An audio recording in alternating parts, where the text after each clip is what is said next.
முருங்கைக்காய் வறுவல் எப்படி செய்கிறதுன்னு பார்க்கலாம் வாங்க. ஃபஸ்ட்டு வானலை வச்சு எண்ணெய் ஊற்றி கடுகு போட்டுக்கலாம். கடுகு வெடிச்சிட்டு இப்போ கருவேப்பிலை போட்டுக்கலாம். சின்ன வெங்காயம் ஒரு கப்பு போட்டுக்கலாம்.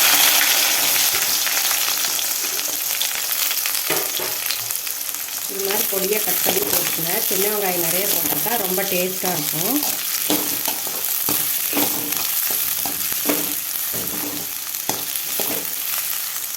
இது நல்லா வதக்கிக்கலாம்.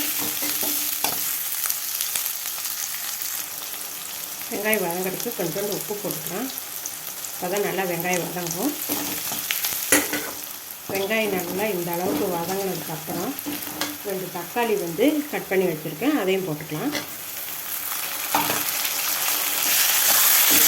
இதையும் நல்லா வதக்கிக்கலாம். காய்க்கு தேவையான அளவு உப்பு போட்டுக்கலாம். தக்காளியும் நல்லா வதங்கிடும்.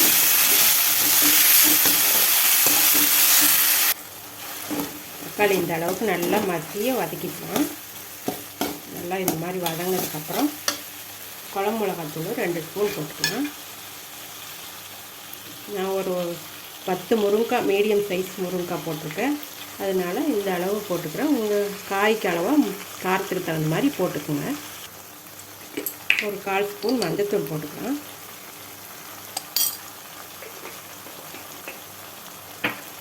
நல்லா ஒரு நிமிஷம் பச்சை வாசனை போகிற வரைக்கும் வதக்கலாம். அடுப்பை சிம்மில் வச்சு வதக்குங்க.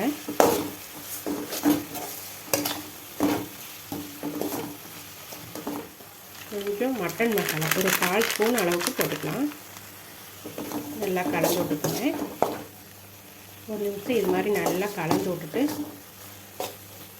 கொஞ்சம் எண்ணெயெல்லாம் பிரிஞ்சு வருது பாருங்கள். இந்த ஸ்டேஜில் நம்ம முருங்கைக்காய் கட் பண்ணி வச்சுருக்கோம், அதை போட்டுக்கலாம்.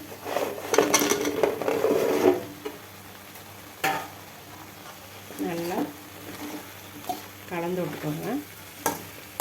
முருங்கைக்காயில் இந்த கிரேவியெல்லாம் நல்லா படுற மாதிரி நல்லா கலந்து விட்டுக்கலாம்.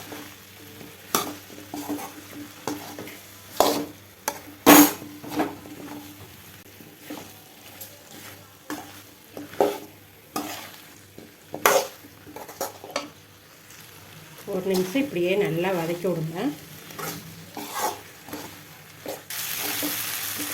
நல்லா ஒரு நிமிஷம் இது மாதிரி நல்லா வதக்கிட்டே இருந்துட்டு கொஞ்சம் தண்ணி ஊற்றிக்கலாம். காய் கொஞ்சம் முழுகிற அளவுக்கு தண்ணி ஊற்றிட்டோம்னா நல்லா காய் வெந்து வந்துடும். இந்த அளவுக்கு தண்ணி ஊற்றிக்கோங்க. தண்ணி ஊற்றி விட்டு நல்லா கலந்து விட்ருங்க.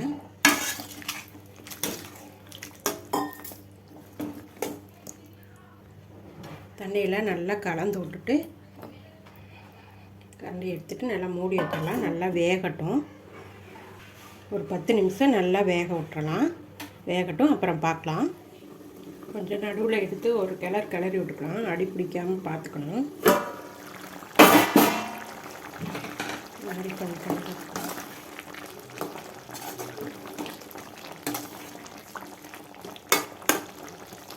இது மாதிரி கிளறி விட்டுட்டு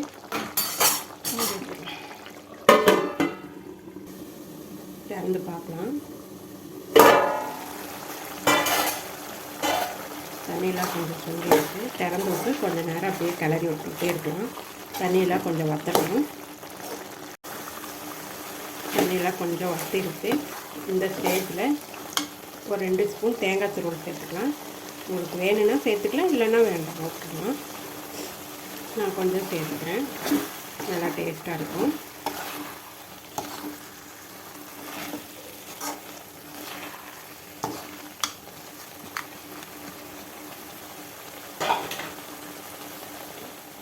இது மாதிரி நீங்களும் வீட்டில் செஞ்சு பாருங்கள். நிறையா முருங்கைக்காய் இருந்துச்சுன்னா இது மாதிரி செஞ்சால் நல்லாயிருக்கும்.